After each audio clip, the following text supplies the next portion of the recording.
sección vamos a ver lo que se conoce como decaimiento exponencial. Bueno, a diferencia de los problemas de crecimiento, el decaimiento exponencial, bueno, como lo dice su nombre, tenemos este comportamiento que va descendente. Tenemos que comenzamos con una cantidad dada, en este caso comienzo en 100 en tiempo 0, y después, a medida que va avanzando el tiempo, tenemos una caída en nuestro fenómeno. Se tiene bastantes fenómenos que se comportan de esta forma. Por ejemplo, cuando la presión en una tubería va cayendo en función de la altura. Otro de los casos que vamos a ver ahora puede ser el del decaimiento exponencial, cómo esto se vincula con algo que se llama radioactividad. Aquí, como podemos ver, la única diferencia de un fenómeno de crecimiento exponencial en estas fórmulas que tenemos aquí en la parte izquierda, aquí como podemos ver, pues simplemente es el signo que hace la diferencia entre cuando tenemos un fenómeno de crecimiento exponencial, que es la fórmula, la función dibujada en azul, contra un fenómeno de decaimiento exponencial, que es esta fórmula en rojo. Entonces finalmente la tasa de cambio solamente está determinada por un signo. Entonces vamos a ver en la naturaleza de dónde viene esto del decaimiento exponencial en lo que es radioactividad, en lo que se conoce también como vida media de un elemento.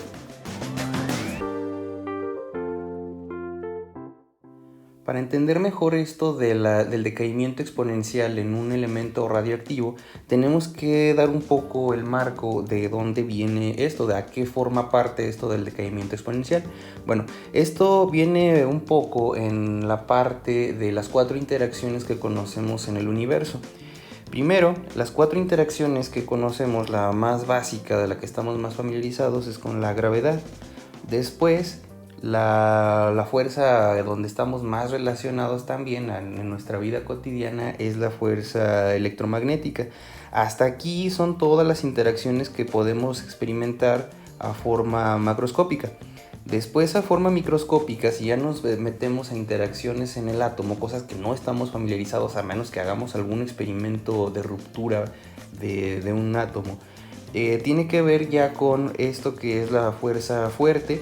Y por último, lo que se conoce como fuerza débil, que esto es en donde vamos a asociar y vamos a ver la aplicación de la fuerza débil y el decaimiento exponencial, que eso es lo que vamos a describir en esta sección. Entonces vamos a comenzar primero con describir rápidamente las interacciones fundamentales, la gravedad, por ejemplo. Vamos a empezar con la gravedad.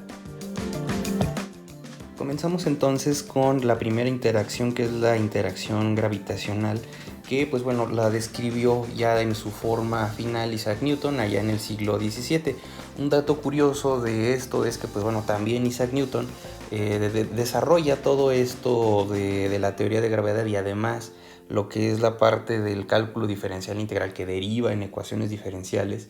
Cuando él estaba huyendo de la plaga en Londres estaba huyendo de la plaga y pues bueno, es una situación muy similar a la que estamos viviendo ahora, de lo que es estar restringidos en su casa. Bueno, se regresa a su casa en el campo Newton y se le ocurre todo esto de las interacciones gravitacionales y la fórmula que conecta dos objetos con masa.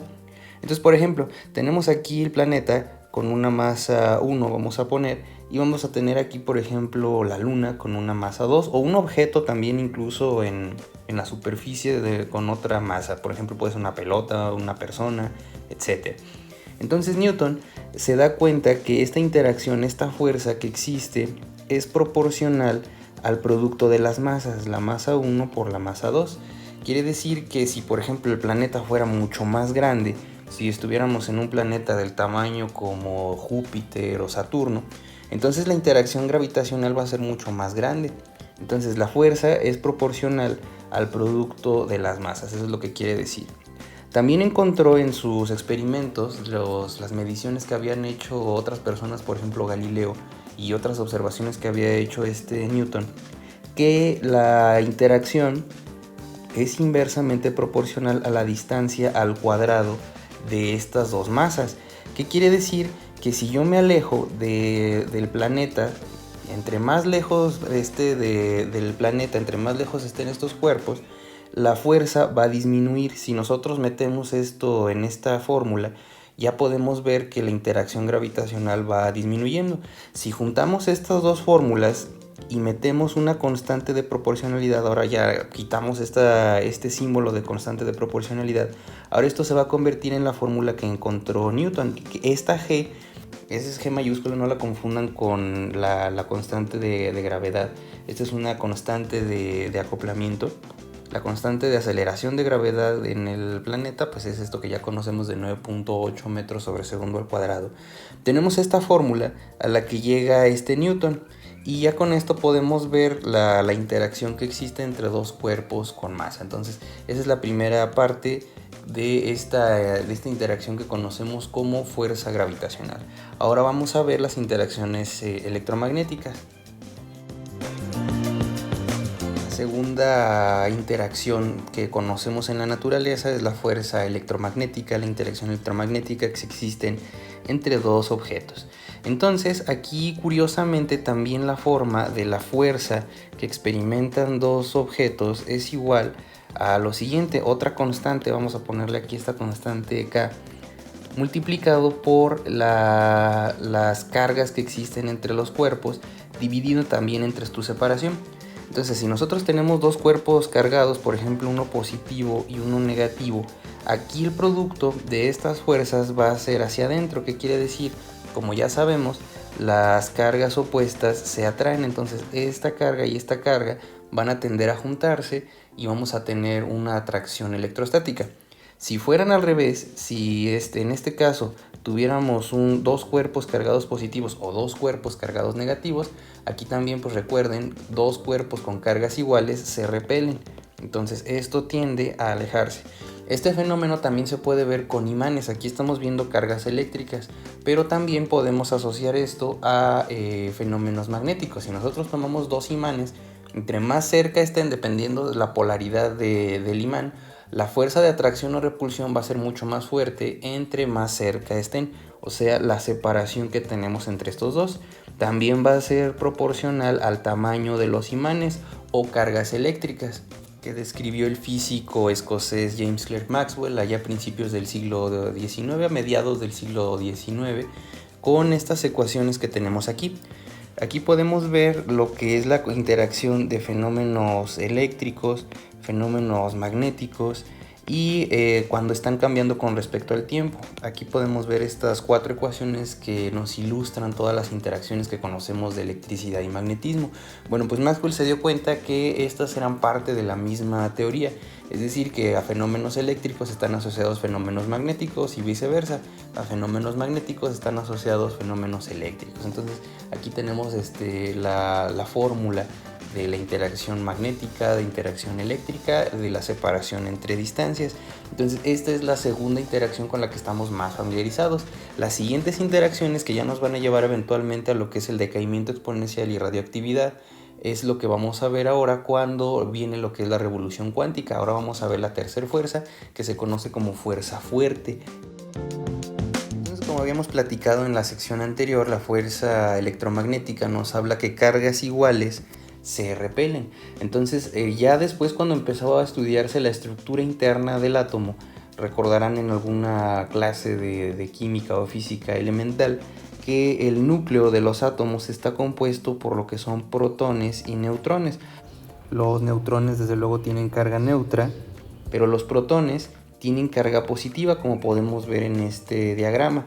Entonces van a recordar y van a darse cuenta que si tenemos dos objetos bien pegados, positivos, entonces lo que haría la naturaleza, lo que haría la fuerza electromagnética sería a separarlos por el hecho de tener la misma carga. Pero pues se dieron cuenta al momento de empezar de hacer experimentos con lo que es el núcleo del átomo, a que tenía que haber una fuerza, algo que las hacía estar juntas a pesar de tener la misma carga. Aquí, como podemos ver, aquí hay una repulsión electrostática. Entonces lo que es la fuerza nuclear fuerte es la responsable de que los núcleos de los átomos estén pegados. Si no existiera esta fuerza nuclear fuerte, entonces los átomos, por repulsión electrostática, no pudieran mantenerse juntos, los núcleos, y todo se desintegraría. El hidrógeno de nuestro cuerpo en el agua, el oxígeno, el calcio, todos los átomos de los que estamos compuestos, pues todos tienen núcleos. Entonces, si no existiera esta fuerza, pues nosotros estaríamos desintegrados en un montón de partículas elementales. Entonces, a esto se refiere la fuerza nuclear fuerte. Y por último, vamos a ver la fuerza nuclear débil, que eso nos va a llevar ahora sí a lo que se conoce como decaimiento nuclear y lo que es la vida media. Entonces vamos a ver ahora la última sección de este curso. Por último tenemos lo que se conoce como fuerza débil, que es responsable de la radiactividad y el decaimiento exponencial en la naturaleza. Bueno, tenemos aquí entonces un núcleo de un átomo en donde tenemos pues los neutrones y los protones.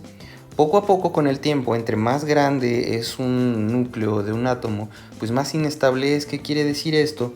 Que va desprendiéndose de elementos poco a poco. Esos elementos, como podemos ver aquí, podemos ver que se desprendió aquí es un neutrón y después decae a estas partículas que tenemos aquí. Tenemos aquí un electrón y también tenemos una fuente electromagnética, una fuente de radiación. Aquí generalmente se tiene radiación X, gamma o tenemos ese tipo de interacciones. Esos son el tipo de elementos que hacen el daño en las células y pues bueno, lo que genera ese tipo de degradamiento en el cuerpo, generalmente llevando a quemaduras o incluso cáncer. Entonces esto es lo que se conoce como la fuerza débil. Es la responsable de que los átomos poco a poco se vayan colapsando con el tiempo. Aquí podemos ver en esta tabla lo que se conoce como vida media de los elementos. Tenemos aquí distintos elementos y tenemos este dato que tenemos acá, esto que se conoce como vida media para estos núcleos. Podemos darnos cuenta que lo que es el litio en esta forma tiene una vida media de 0.838 segundos. Bueno, ¿qué quiere decir la vida media? La vida media quiere decir que después, por ejemplo, para el litio, en casi aproximadamente un segundo, en 0.8 segundos, si tenemos un kilo de litio, pasa esta cantidad de tiempo y va a bajar esto a la mitad. Va a empezar a degradarse, va a empezar a romperse por esto de la fuerza nuclear débil y vamos a tener estos átomos de litio que se empiezan a desintegrar y vamos a tener la mitad de este kilo.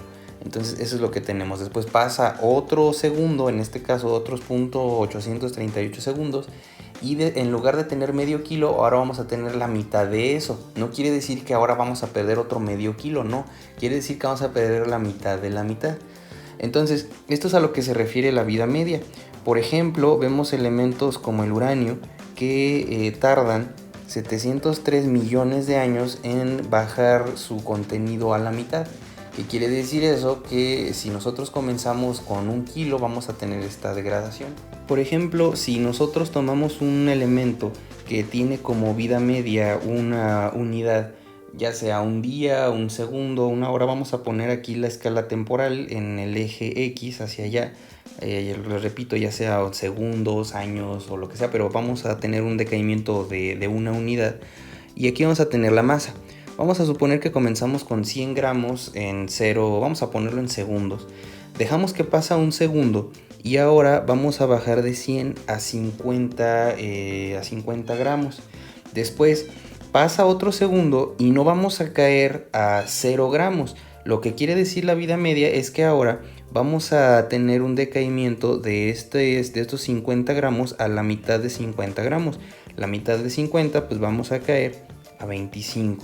Después pasamos otra unidad y después esto va a caer de la mitad de 25 a 12.5, más o menos por aquí.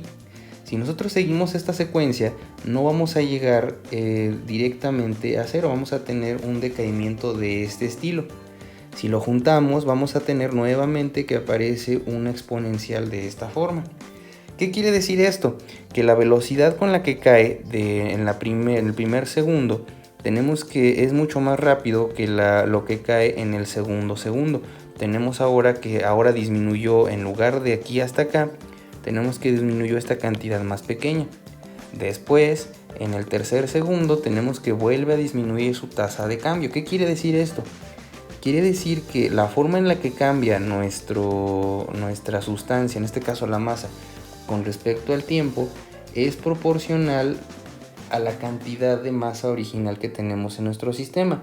Como ya habíamos visto, esto pues nos lo va a reflejar en una ecuación diferencial separable. Como la tasa de cambio es negativo, se pone aquí un signo y la constante de proporcionalidad va a decirnos de qué elemento estamos hablando. La constante K en este caso nos dice qué tan rápido va a decaer un elemento radioactivo. Como ya movimos en la sección anterior, pues la solución de esto, de la cantidad de masa con respecto al tiempo, va a ser igual a la masa original elevado con la exponencial menos K por T. Entonces aquí, como vimos al principio de esta sección, la diferencia de los fenómenos cuando tenemos un caso de decaimiento es que la tasa de cambio, nuestra proporcionalidad es negativa. Entonces eso es con lo que vamos a trabajar estos ejemplos, y de aquí viene, recuerden, viene de lo que son las 4 interacciones fundamentales de la naturaleza, y en este caso muy específico nos habla de cómo van desintegrándose los átomos en el universo. Hay átomos que duran millones de años, hay átomos que duran milisegundos en desintegrarse dependiendo de la estabilidad del núcleo.